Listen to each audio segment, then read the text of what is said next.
What's up, everyone? Welcome back to another review, and this time we're taking a look at the horror anthology Body Bags, co-directed by two horror legends, John Carpenter and Tobe Hooper. The film was originally released as a Showtime original movie and was intended to actually be Showtime's version of Tales from the Crypt.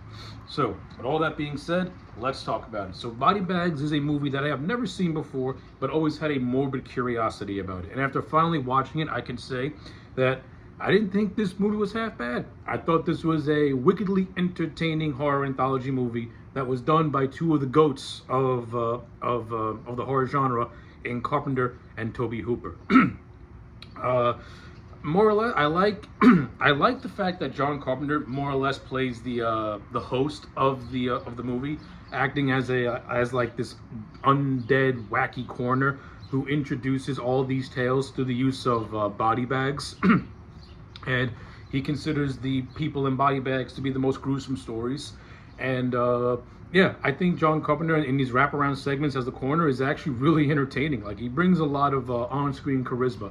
And of course, you can tell that John Carpenter is not a trained actor, but you can also get the sense that he's having a lot of fun spewing out this like dark humorish kind of dialogue that is very, very aching of the old EC comics and stuff like that. So without further ado, let's take a look at the first segment, which is called The Gas Station, which is actually directed by John Carpenter himself. So this segment follows the character of Anne, who is starting her new job as a late-night gas station attendant. At first, everything seems to be normal. She has an interaction with the guy named Bill, who is the working at the gas station, played by Robert Carradine. He he gives her a grand tour of the gas station, and then once he leaves, and starts to interact with just a bunch of random people. She first comes into contact with a weirdo-looking pasty-faced dude who is actually played by the GOAT himself, Wes Craven. And, you know, their interaction is creepy, but it overall leads to nothing. You know, the pasty-faced guy just gives Anne the creeps, and then he just disappears into the night. Then our next one is another character who's actually played by David Naughton, and this one more or less seems very normal, very down to earth. They also tease a little bit of a flirtation between the two, but this one inevitably ends with the guy getting his gas but accidentally leaving his credit card behind, and she's unable to flag him down as he drives off into the night. Of course, because of this, she accidentally leaves her keys in the cashier in the booth that she's in, so she's unable to get in.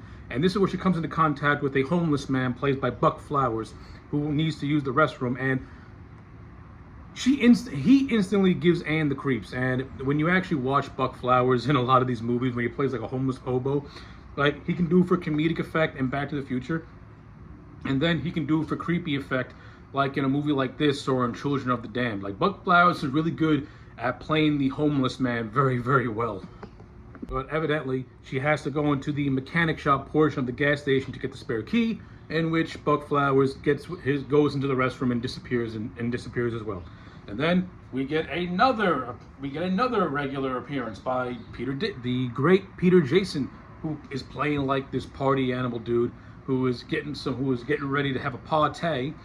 And yeah, like, this guy just uses the restroom. He sees Buck Flowers lying motionless on the restroom, which we don't see, but he inevitably goes bye-bye. But after Peter Jason leaves, Anne does her own investigation of the restroom to try and find the homeless man. To no avail. He doesn't see him. She does not see him. She goes back into her booth until she suspiciously sees a car that's rising up and down in the mechanic shop. When she goes to investigate, she sees that the homeless man has been murdered, and she instantly gets scared, runs to the booth, and tries to call Bill, but to no avail. But this is where we get the revelation. Now, before this segment started, like before the story actually started, Anne was being dropped off by one of her friends, and there's a news report on the radio stating that there's a killer on the loose. Also, fun fact: this story happens to take place in Haddonfield, Illinois, which is a nice little reference to Halloween, which is cool. John Carpenter, Haddonfield goes hand in hand. I like it. But this story also makes Haddonfield the world's most unsafest place in the world to live in. In addition to dealing with Michael Myers, you got to deal with this bullshit at your local gas station in the middle of nowhere. So basically, she tries to call Bill, but to no avail. But it's revealed that Bill is Robert Carradine's Bill is actually this killer that's been on the loose, and the chase scene ensues to the point where Anne locks herself in the employees' lounge, in which she sees the dead corpse of the real Bill. Fun fact: the dead corpse of the real Bill is actually played by Sam Raimi, and another cool cameo. Yeah, so after the fake Bill and Anne have a little scuffle in the mechanic shop, David Naughton's character makes a surprise return and more or less saves Anne from her impending doom, in which she crushes the dead Bill, with the car, thus ending his reign of terror. And I like the bloody effect of the blood of the car squishing him and blood just gushing out of him. Good stuff. Nice, grisly, good stuff. And I like how this segment ends with David Naughton looking at Anne saying, "I forgot my credit card." And that's basically how the first segment ends. So yeah, overall, I thought the gas station was a fun start to this anthology. It really set the tone for what's to come. Okay, so segment number 2 is called Hair, directed by John Carpenter. This follows the story of a man played by Stacy Keach who is having a midlife crisis.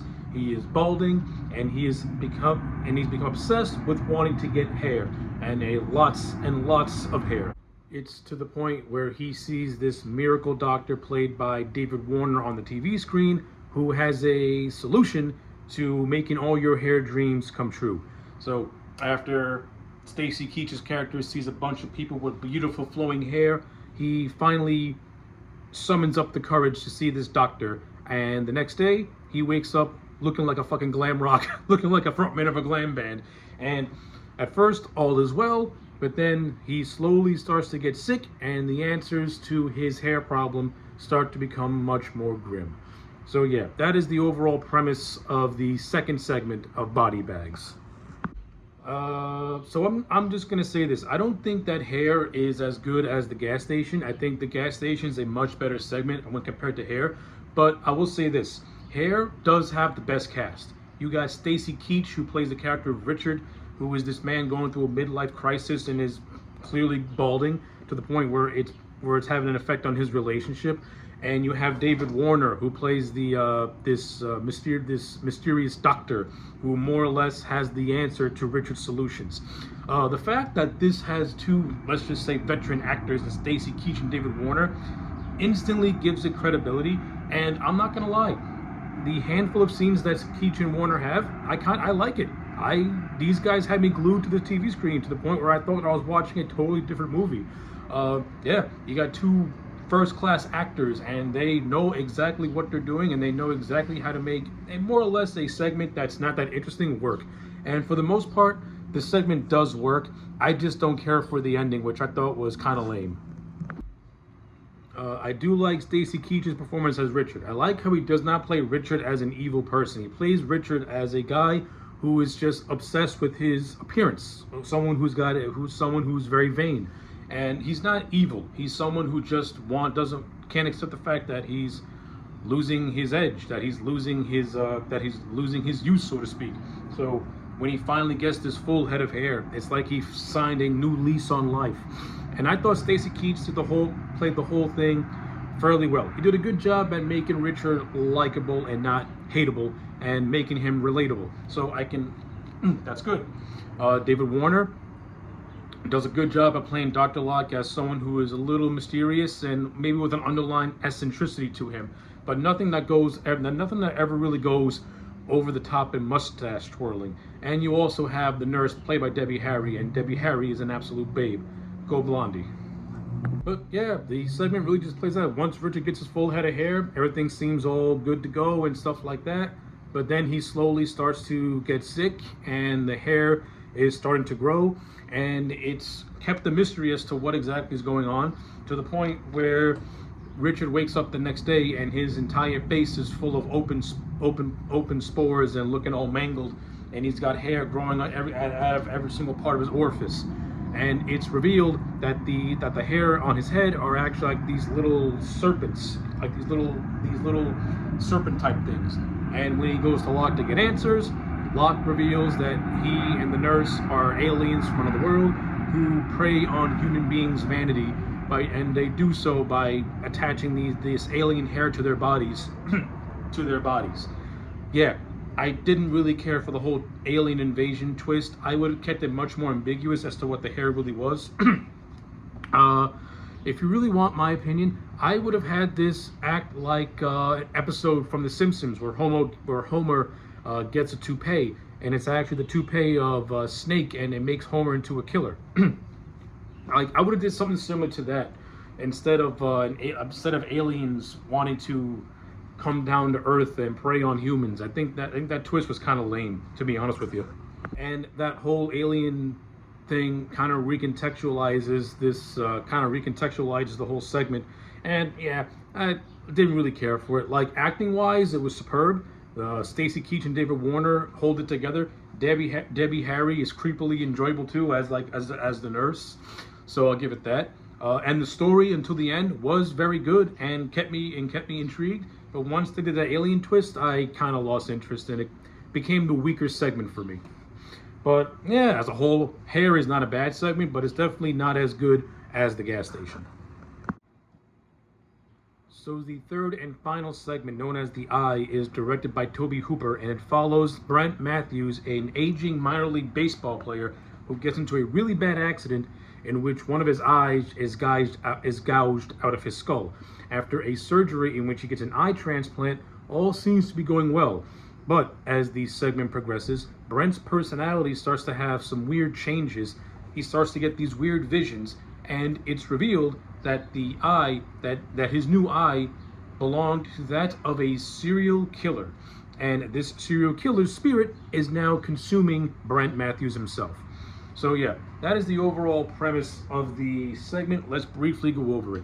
So as a kind of a closure to the Body Bags trilogy of short segments, The Eye is a very good closure if you want to use a baseball analogy.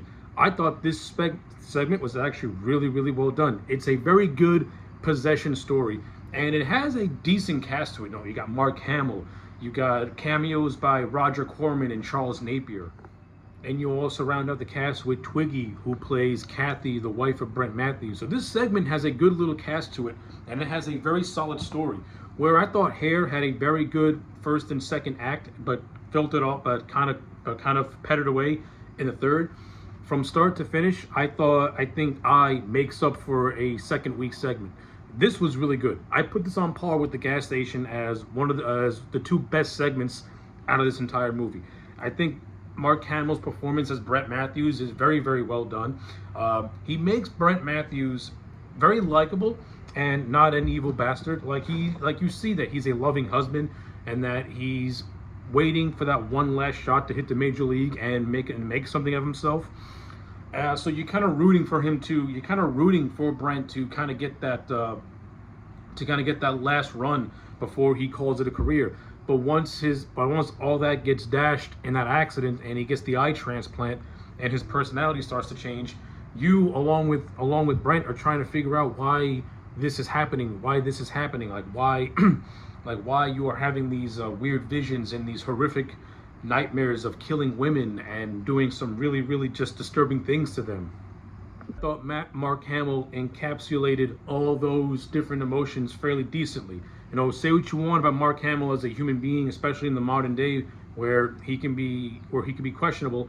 You can't deny the man as an actor. The man knows how to act. The man knows how to act. And when he has a strong director giving him direction, you can get some good performances out of him. And I think that Tobe Hooper got a good performance out of Mark Hamill out of this segment. That's just my opinion. And again, you also got some good cameos by Roger Corman, the famed director of B horror, Roger Corman, who also got so many other talents noticed during his heyday, like Francis Ford Coppola and Martin Scorsese and Jonathan Demme. It was cool to see Roger Corman. It's fun to see Charles Napier, who was in The Silence of the Lambs, who's one of the cops that gets killed by Hannibal Lecter. They don't have many scenes, but their presence alone is enough to add credibility, at least in my eyes. And I thought Twiggy, as Brent's wife, was also fine as well. I like that she plays a loving wife. How she's she's worried about her husband, wondering why his personality has changed and why he's becoming more and more just, let's say, why he's becoming more erratic, and we're trying to get answers along with her. And we do get those answers when Brent does his own investigation and realizes that the eye that he has is that of a deceased serial killer known as John Randall, and John Randall is trying to consume his body, so to speak. It's a possession story, and a decent one at that. Ain't the best you'll ever see, but for a short story like this, it works. And to me, it has a relatively satisfying ending where where Kathy finally realizes that her husband is being possessed by a serial killer, and once Brett actually has a small opening to take control over his body, he does the only thing he could do, which is pretty much stab himself in his transplanted eye. Of course, this eventually causes him to bleed out and die right in front of his wife. But yeah, that's the Eye segment as a whole. I think it's actually really well done, very, very solid. Tobe Hooper did a good job with it. And, well, yeah, in terms of the segments, that's more or less Body Bags in a whole. I thought every single segment, from the first, second, and third, they all were well made. Number one, they're all well made, they're all well acted. Some are stronger than most, they're not all perfect, but they're all entertaining in their own right. And like I said earlier, I do like the wraparound segments with John Carpenter and how he gives his little introductions to every single story. Those are highly entertaining. And I especially like the epilogue, which reveals that the coroner is actually an undead cadaver himself, and then he gets worked on by these two morgue workers that are actually cameoed by Tom Arnold and Tobe Hooper. So that's actually pretty cool too. So yeah, that's Body Bags as a whole. I thought this was a very entertaining horror anthology. I am somebody who has a soft spot for horror anthologies and think that we don't have enough of them. and more, not only that, I kind of wish Body Bags would have taken off, because there is so much potential you could have done with this. I mean, it's a shame that we never had a Body Bag sequel that could have gave us a Wes Craven or Sam Raimi team up, because that could have been something pretty cool. But for this one-off standalone, it, as a proof of concept, it showed that there was something here, and maybe with more refinement, you could have gotten something cool out of it. But for what it is, I'm going to give Body Bags a solid 8 out of 10. I thought this is a very, very fun movie. Definitely worth a watch if you haven't seen it. You're not missing out. It's good stuff, especially if you're fans of John Carpenter and Tobe Hooper. This is an underrated gem in both their catalogs. So yeah, those are my thoughts on the horror anthology known as Body Bags. Let me know your thoughts in the comment sections down below. Like the video and subscribe, and I'll check you back next time for more.